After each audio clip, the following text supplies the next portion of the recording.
Hello, hello. We're just kind of waiting for people to log on. I'm Suzanne Castle of the Sparkle Factory, creator of the collaborative leadership brilliant teams model, and so excited to be here with you for Training Tuesday. Training Tuesday. We all need a little more sparkle in our life, and that comes through visioning. And so that's what we are going to dive into today.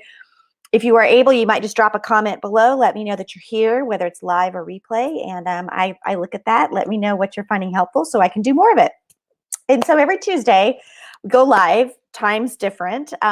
Next week, I'm very excited. We're going to have a special guest. And I'm not going to tell you any more, but it's awesome. She's so fantastic. And she's from the West Coast. And it's going to be pretty amazing about the work that she's doing and how it can help you in any aspect of your life. But today, like I said, we're going to be talking about vision casting and the ins and outs of vision casting, why you need to have a vision. Here's the thing. Vision and strategy are both important. And I get that. And a lot of people are like, I need to have a strategy for my life. We're not talking about goals here. Like a forward-thinking strategy. That's important for life. It's important for business. And I get vision and strategy are both important. But here's the thing. There is a priority to them. Vision always comes first. If you have a clear vision, you will eventually attract the right strategy. Okay, do I need to say that again? Hi Karen, if you have the right vision, you will eventually attract the right strategy. That is in your house, in your life, with your loved ones, with your business, with education. It's all about vision first. If you don't have a clear vision, it doesn't matter what your strategy is to take whatever test, step 1, step 2, to have your goals in front of you. It doesn't matter. No strategy will save you. I've seen this over and over again in my professional life and my personal life. Once I got clear on what I wanted, the how began to kind of make a way. It almost took care of itself. So you see, I had learned that if you think about strategy, which is the how too early, it actually then inhibits the vision, which is the what. So in other words, vision is your what, strategy is your how. And you have to know your what before you know your how, okay? Because that can, if you get them mixed up, it blocks you from thinking as big as you need to think. What you need is vision that is so big, it's so compelling, not only to others, but to yourself. If it's not compelling, you're not going to have the motivation to stay the course. You're not going to be able to recruit others to help you. And that's an important part. Your family has to be behind you, your friends, your loved ones. If it's a work vision, you've got to get people on board with you. The problem is that people get stuck on the how. They don't see how they could accomplish something more. So they pull back, they throttle back on their vision. They're convinced that they must be realistic. And what they expect then becomes the reality. Right? This is simply faith applied negatively. Now, instead, I think what's important is to develop a vision statement for your life, for your job. And I find that compelling. So if I can't get excited about it, I'm not going to be able to sell it to others. So instead, give yourself permission to envision the perfect future. Now, here's what this means. Having a vision means you've got to be clear on your purpose. We're going to work through that in just a little bit. It means that we've got a larger picture of our house, or how we're going to send our kids to college, or a large picture of our business, our life, rather than simply setting and achieving a short-term goal and then tackling problems as they pop up. See, visions are driven by passion. They're driven by dreams. And then they're reflected through real efforts to create real results.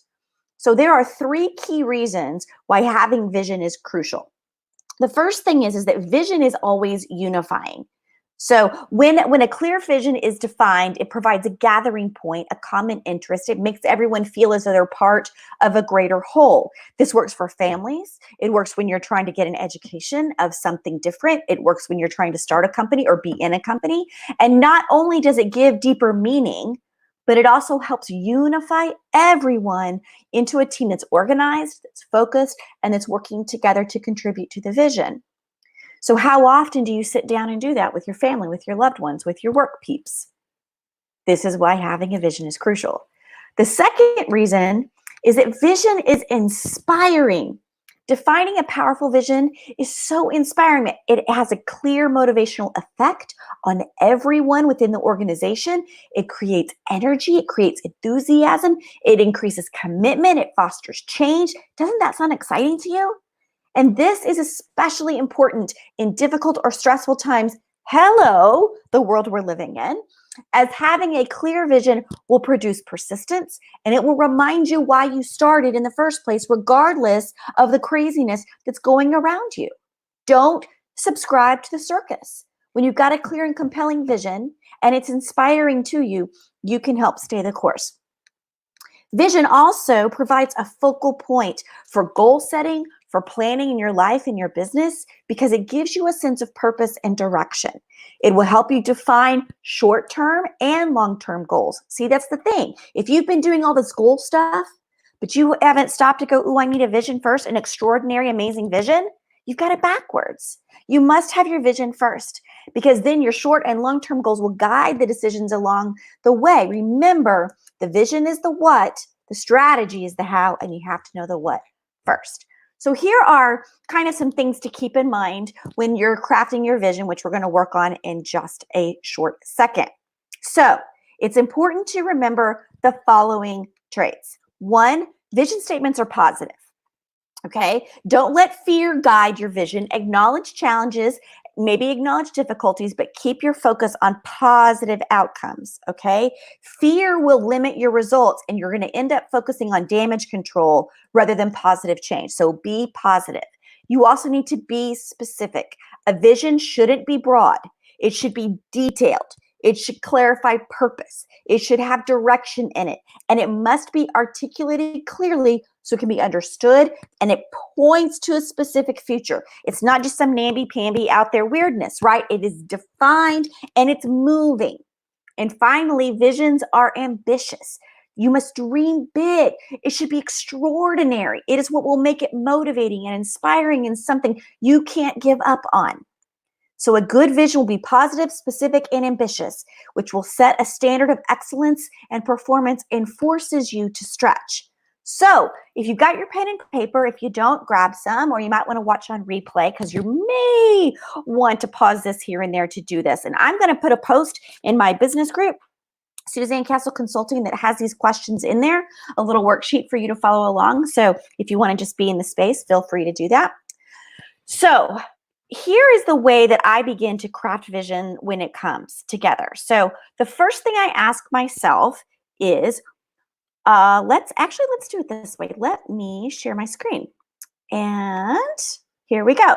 So the first thing I ask myself is, what is the relationship between your personal vision and maybe your corporate vision or your family vision, okay? So in this instance, the example might be, I value integrity and generosity. Therefore, it's important for me to live by my principles and to help others in both my personal and my professional life. That would be a vision that gets behind the relationship between your personal world and your other world. Make sense? Good. Okay, let's move along then. So the second question that I ask myself has to do with imagination. So why is imagination important? So, and this is all part of your vision. So an example would be, regardless of where my family is today, I can develop its potential because aiming high excites me. You could also say, regardless of where my company is today, regardless of where my education is today, I will develop to its potential. Okay, let's look at another question.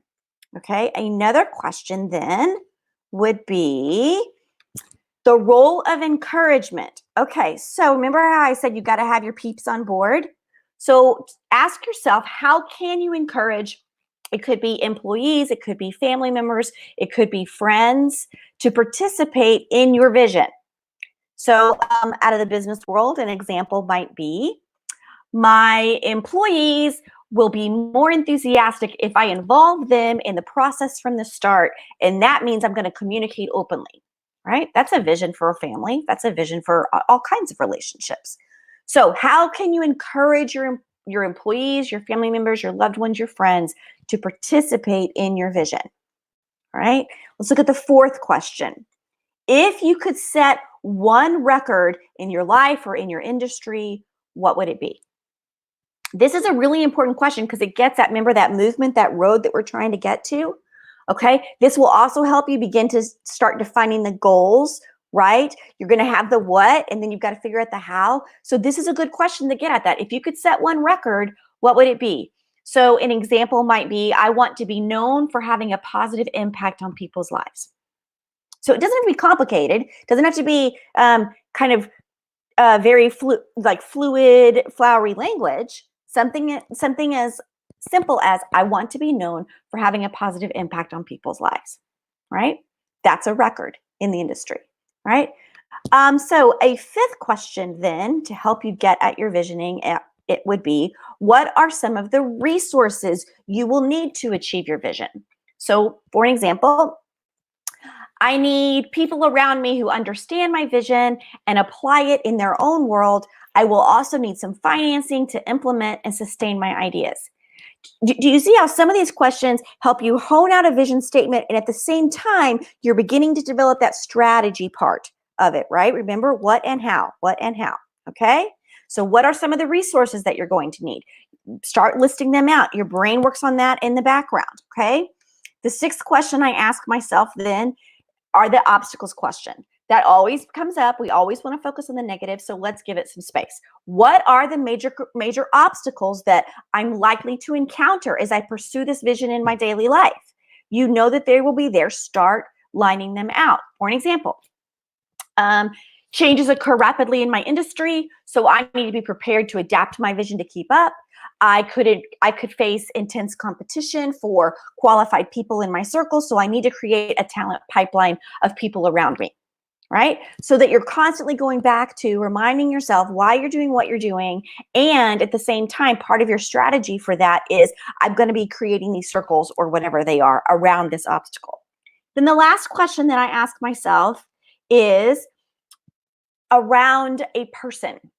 I think examples are always extremely powerful. So I spend some time describing a visionary leader. Now, here's the deal. Like, you might want to say this morning on a different thing I was doing, I was talking about Winston Churchill. You might want to describe Winston Churchill as a visionary leader. That could be true. But the caveat here is who had an impact on your life. Okay. So what can you learn from a visionary leader who had an impact on your life? So one of my clients that I was working with, we were walking through this process, gave the example of a high school science teacher. So he wrote that he had a high school science teacher who believed in holding students to really high expectations. And then he said, she motivated me to work hard. I wound up enjoying learning more, and I want to have that kind of positive influence on others. So just in 3 sentences, he was able to describe someone that he could see with his eyes, he could tap into the memory, he could put himself in that place and kind of pull out why that was so important for him. These are the things that get you to visionary leaders. Now, don't forget, vision is your what, strategy is your how. So jump into the Suzanne Castle Consulting. If you haven't already, there's going to be a ton of resources about visioning coming up in the next couple of days. And until then, stay focused. Get your vision on paper. Put it everywhere. Plaster it on Post-it notes. Live it. Remind yourself of it.